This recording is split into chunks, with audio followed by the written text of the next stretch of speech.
Assalamualaikum warahmatullahi wabarakatuh. Perkenalkan, saya Siti Mulyana dengan NIM A1A1230063. Di sini saya akan mempresentasikan laporan kelompok saya yang berjudul Analisis Manfaat Biaya Kebijakan Pengeluaran Pemerintah pada Sektor Infrastruktur Konektivitas Wilayah Kepulauan.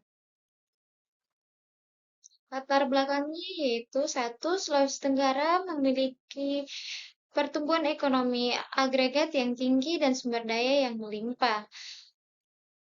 Contohnya nikel, aspal, dan perikanan, namun kontribusinya terhadap ekonomi nasional masih kecil. Dua, kemiskinan terkonsentrasi di wilayah kepulauan seperti Konawe Kepulauan dan Wakatobi akibat keterbatasan aksesibilitas geografis dan tingginya biaya logistik. Tiga, pengeluaran pemerintah pada infrastruktur konektivitas seperti jalan, jembatan, dan pelabuhan diperoleh sebagai modal publik penggerakan pembangunan. Empat, namun realisasi anggaran belum optimal dan alokasi antar wilayah masih timpang daratan urban dan kepulauan terpencil. Urgensi penelitian. Setiap rupiah belanja infrastruktur konektivitas kepulauan harus dipastikan memberikan manfaat sosial ekonomi yang tinggi daripada biaya yang ditanggung. Tujuan penelitian. Satu, deskripsi kebijakan. Mendeskripsikan bentuk dan arah kebijakan pengeluaran pemerintah daerah pada sektor infrastruktur konektivitas wilayah kepulauan. Dua, identifikasi manfaat.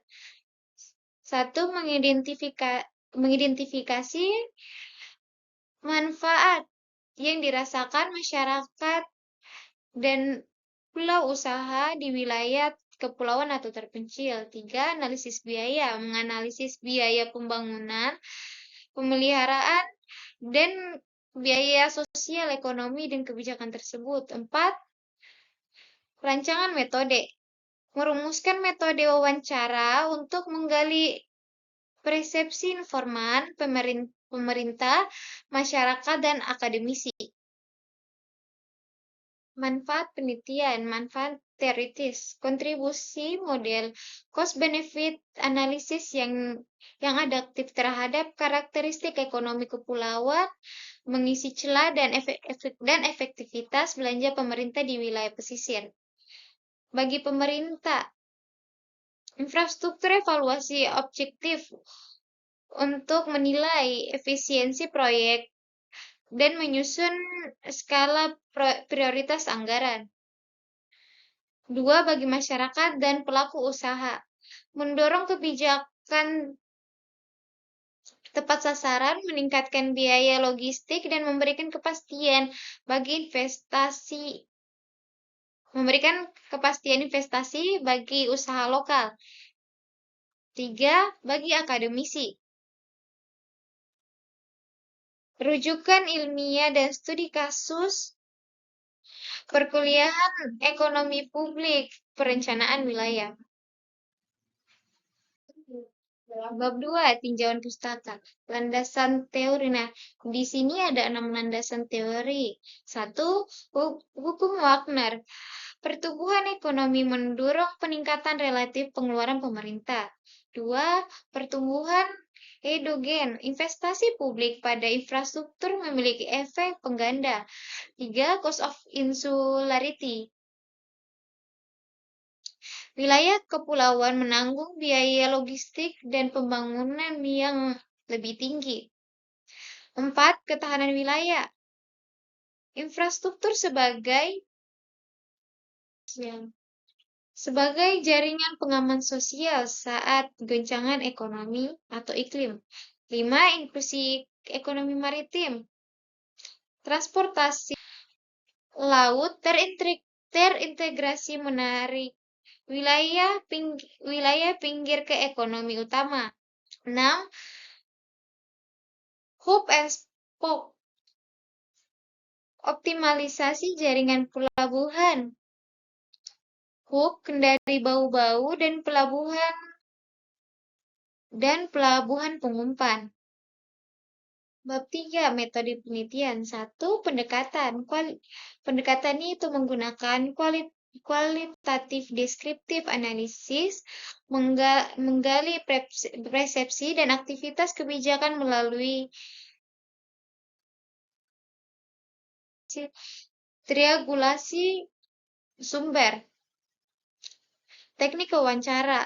Wawancara ini menggunakan wawancara terstruktur tertulis via Google Form open dan close end. Fleksibel antar pulau. Analisis data. Menggunakan model interaktif Miles dan Huberman. Penyajian tematik, penarikan kesimpulan, dan verifikasi. Lokasi dan informan. Provinsi Sulawesi Tenggara. Informan dipilih menggunakan proporsi sampling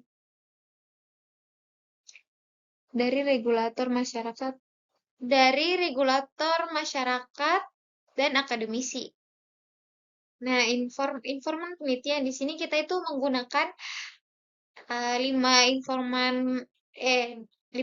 informan, yaitu 2 orang nelayan yang bernama Ihsan Adian Pratama dan Muhammad Fajar.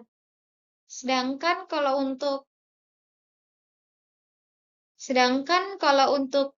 pejabat di daerah setempat itu kita menggunakan juga 2 informan, yaitu Ahmad dan Aryansyah sebagai. Dan untuk akademisnya itu kita memilih Pak Wahyu Syayata SE MPD. Konektivitas yang timpang antar wilayah utama dan kepulauan terpencil. Jalur utama yang sudah membaik. 1 itu ada Kendari, Konawe, Kolaka, dan penyeberangan menuju Buton dan Muna telah mengalami kemajuan yang signifikan. 2. Jembatan Batramas mengubah konektivitas darat di Konawe secara nyata. 3. Jembatan Teluk Kendari memangkas jarak tempuh antar wilayah. Kepulauan terpencil masih tertinggal. 1 itu ada Wakatobi, Kabaina, dan pulau kecil di Buton Selatan. Fasilitas pelabuhan seadanya, jalur desa yang belum diaspal. 2. Pembangunan jalan darat dinilai pilih kasih. Pusat kota bagus, sedangkan pelosok rusak parah. 3. Frekuensi layanan penyeberangan terbatas, terutama saat cuaca buruk. Pelabuhan dan jalan, simpul konektivitas kunci. 2 kali lipat disparitas harga kebutuhan pelosok di pulau kecil dibanding Kendari akibat biaya transportasi dan risiko penyeberangan laut. Pulau sebagai hub menghubungkan antar wilayah kepulauan dengan ekonomi luar untuk distribusi barang dan jasa. Jalan sebagai penyalur memastikan barang dan jasa tersalur merata di dalam wilayah hingga ke luar wilayah. Biaya transaksi wilayah. Semakin lama dan tidak pastinya waktu penyeberangan, semakin tinggi pula biaya logistik setiap harga barang.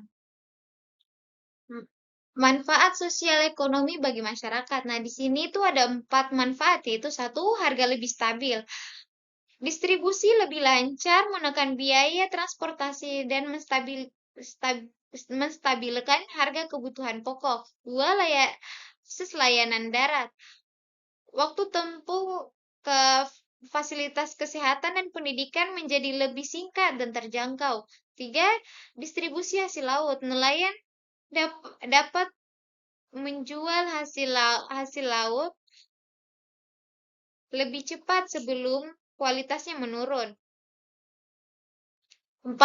Peningkatan pendapatan, membuka lapangan kerja dan mempermudah pemasaran hasil usaha nelayan dan pedagang kecil.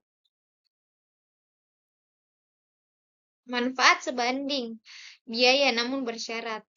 Proyek strategis atau volume tinggi. 1. Rasio manfaat biaya sangat tinggi karena volume penggunaan padat. 2. Nilai manfaat terus bertumbuh seiring pertumbuhan aktivitas ekonomi yang ditopangnya. 3. Contohnya yaitu Jembatan Teluk Kendari, Pelabuhan Nusantara Kendari. Proyek skala kecil atau populasi terbatas. 1. Biaya per kapita tinggi dibanding manfaat ekonomi langsung yang diterima. 2. Beberapa proyek gagal memicu efisiensi pergerakan logistik. 3. Tetapi krusial secara sosial dan pemerintah wilayah meski sulit dihitung murni ekonomi.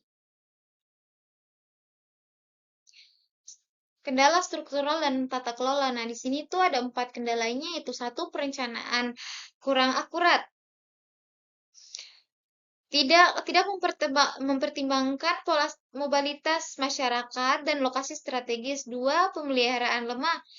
Kurangnya pemeliharaan pasca konstruksi menyebabkan infrastruktur cepat rusak. 3. Integrasi antar moda rendah. Jalanan bagus tanpa moda transportasi lanjutan bisa membuat manfaat tidak bisa dirasakan penuh. 4. Bias suara kepulauan. Aspirasi masyarakat kepulauan sering tenggelam dalam musbreng oleh suara daratan utama. Kesimpulan 1. Pembangunan infrastruktur konektivitas menunjukkan kemajuan fisik signifikan terutama di jalur utama dan simpang penyeberangan regional. 2. Ketimpangan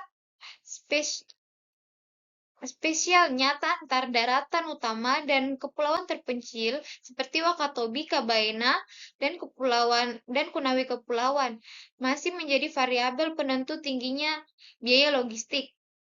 3. Nilai manfaat secara umum sebanding dengan biaya investasi namun bersyarat tinggi untuk proyek strategis dan terbatas untuk proyek skala kecil. 3.